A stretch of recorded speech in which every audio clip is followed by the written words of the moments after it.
আসসালামু আলাইকুম রহমতুল্লাহি অবরকাতুহ। খুবই টেনশনে আছেন, ডিপ্রেশনে আছেন, রাতে ঠিকমতো ঘুম হয় না, বালিশের মধ্যে মাথা রেখে মাঝে মাঝে চিন্তা করেন, দুনিয়াতে কেন আসলাম? আমার জীবন কি এইভাবে যাবে? অনেক সময় অনেক কষ্টে চোখে পানি চলে আসে। আপনার কি এমনও হয়েছে, রাতে যখন ঘুমাতে যান, পুরনো স্মৃতিগুলো আপনাকে তেড়ে বেড়ায়? পুরনো স্মৃতিগুলো যখন আপনার চোখের সামনে ভাসে, তখন দু চোখ দিয়ে পানি বের হতে থাকে। অশ্রুসিক্ত চোখে শুধু হাহাকার আর বুক ভরা কষ্ট নিয়ে ঘুমাতে পারেন না। আসলে সত্যি বলতে, এই পৃথিবীর মানুষগুলো অনেক স্বার্থপর। পৃথিবীতে মানুষ অনেক স্বার্থপর। আজকে আপনার যদি ধন সম্পদ থাকে, টাকা থাকে, অর্থ থাকে, তাহলে আপনার লাইফটা অনেক হ্যাপি বর্তমানে। কারণ বর্তমানে যেমন টাকা ছাড়া মানুষের কোনো মূল্য নেই, জায়গা সম্পত্তি না থাকলে যেমন মানুষের মূল্য নেই, ঠিক তেমনিভাবে যদি আপনি কাউকে স্বার্থ ছাড়া ভালোবাসেন, তাহলে সে ভালোবাসার কোনো মূল্য নেই। কারণ যারা নিঃস্বার্থভাবে ভালোবাসে, তাদেরকে মানুষে আঘাত দেয়, কষ্ট দেয়। কিন্তু পৃথিবীর মানুষগুলো আপনাকে যদিও কষ্ট দেয়, পৃথিবীর মানুষগুলো যদিও আপনাকে আঘাত দেয়, পৃথিবীর মানুষগুলো যদিও আপনাকে অনেক কাঁদায়, কিন্তু এমন একজন আছে যে আপনাকে শুধু ভালোবাসে, কষ্ট দিবে না, আঘাত দিবে না। আপনি তাকে ভালোবাসুন। তিনি কি জানেন? হুম, তিনি হচ্ছেন আমাদের আল্লাহ রাব্বুল আলামিন। কুল্লু নাফসিন যায়িকাতুল মাউত। প্রত্যেক প্রাণীকেই মৃত্যুর স্বাদ গ্রহণ করতে হবে। আজকে মৃত্যুবরণ করলে ২ থেকে ৫ দিনের মধ্যে আস্তে আস্তে সবাই ভুলে যাবে।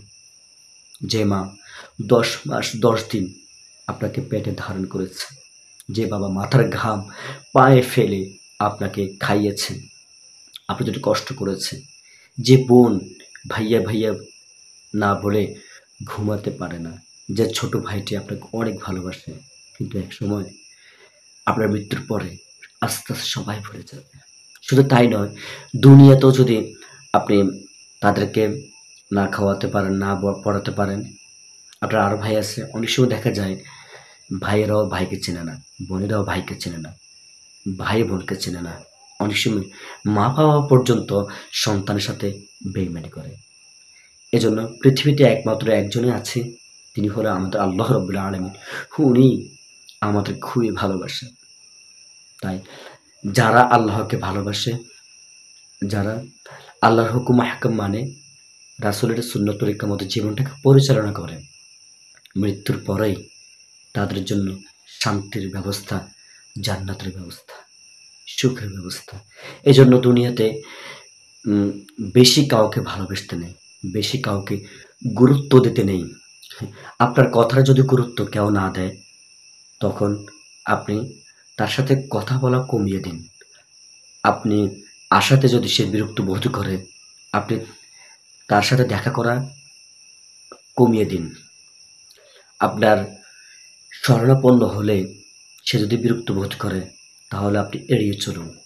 যে আপনাকে মূল্য দেয় না, আপনি তাকে তার থেকে দূরে সরুন। নিজেকে নিজে যে ভালোবাসে, সে কখনো ঠকে না। আর যে নিজের জীবনের চাইতে অন্যকে বেশি ভালোবাসে, সে ঠকে। এজন্য পৃথিবীতে যদি ভালোবেসে থাকেন, একমাত্র আল্লাহকে ভালোবাসবেন। ২য় নাম্বার, আপনার মা-বাবাকে। এরপরে আপনার স্ত্রী বলেন বা আপনার কাছের মানুষ বলেন, যদি সে আপনাকে নিঃস্বার্থভাবে ভালোবাসে, সে ভালোবাসাটা মূল্যায়ন করবেন। কারণ প্রিয় মানুষকে যে ভালোবাসে, যে নিঃস্বার্থভাবে ভালোবাসে, তার ভালোবাসাটাকে মূল্যায়ন করবেন যতটুকু ভালোবাসেন।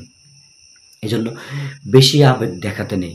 যারা বেশি আবেগ দেখায় তারাই কষ্ট পায়। এজন্য আল্লাহকে ভালোবাসেন। আল্লাহকে ভালোবাসলে দুনিয়াতেও শান্তি, আখিরাতেও শান্তি। অনেক কষ্ট লাগছে, অনেক সমস্যার মধ্যে আপনি আছেন, এগুলো মাথা থেকে ঝেড়ে ফেলুন। আজ থেকে নিজেকে নতুনভাবে গড়ে তুলুন।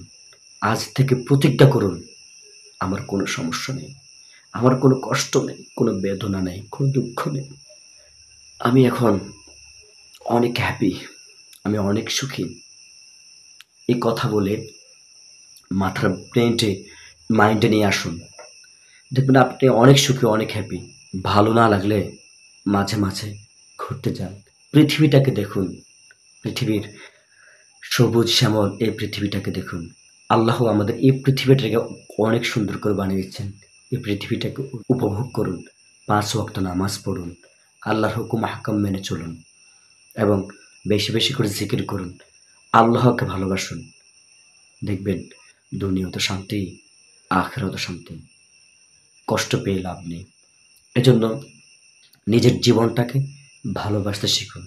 যে নিজের জীবনকে ভালোবাসে সে কখনো কষ্ট পায় না। কারণ পৃথিবীর মানুষগুলো হচ্ছে স্বার্থপর। আপনি যতই খাওয়াবেন, যতই করবেন, একদিন আপনার ভুল হয়েছে তো আপনার অতীতে যে আপনি তার জন্য কষ্ট করেছেন সব বৃথা হয়ে যাবে, ভুলেই যাবে। তো নিজেকে ভালোবাসতে শিখুন, নিজেকে মূল্যায়ন করতে শিখুন, নিজের আত্মমর্যাদা ধরে রাখুন, নিজেকে সম্মান করতে শিখুন। তাহলে পৃথিবীর মানুষ আপনাকে সম্মান করবে, আপনাকে ভালোবাসবে, আপনাকে মূল্যায়ন করবে। আল্লাহর হুকুম হাকাম মানুন, রাসূল করিম সাল্লাল্লাহু আলাইহি ওয়াসাল্লাম সুন্নত তরিকার মতো জীবনটাকে পরিচালনা করুন। আল্লাহকে ভালোবাসুন। আল্লাহকে ভালোবাসলে দুনিয়াতে শান্তি, আখিরাতে শান্তি। আর দুনিয়াও সিজনুল মুমিনিনা ওয়া জান্নাতুল কাফির। দুনিয়াটা হচ্ছে মুসলমানদের জন্য একটা জেলখানা, আর কাফেরদের জন্য একটা বেহেশত। অতএব আমরা যেহেতু মুসলমান, আমাদের এই দুনিয়াটা হচ্ছে ক্ষণস্থায়ী একটা কয়েদখানা, জেলখানা। আমাদের চিরস্থায়ী বাসস্থান হচ্ছে আমাদের জান্নাত। এজন্য জান্নাতে যাওয়ার জন্য জান্নাতের চিন্তা করুন, জান্নাতের ফিকর করুন, আল্লাহর হুকুম আহকাম মেনে চলুন। দেখবেন দুনিয়াতে শান্তি, আখিরাতে শান্তি। আজ থেকে প্রতিজ্ঞা গ্রহণ করুন, আমার কোনো সমস্যা নেই, আমি হ্যাপি, আমি অনেক সুখী, আমার কোনো চিন্তা নেই, কোনো পেরেশান নেই, আমি অনেক হ্যাপি, আমি অনেক সুখী।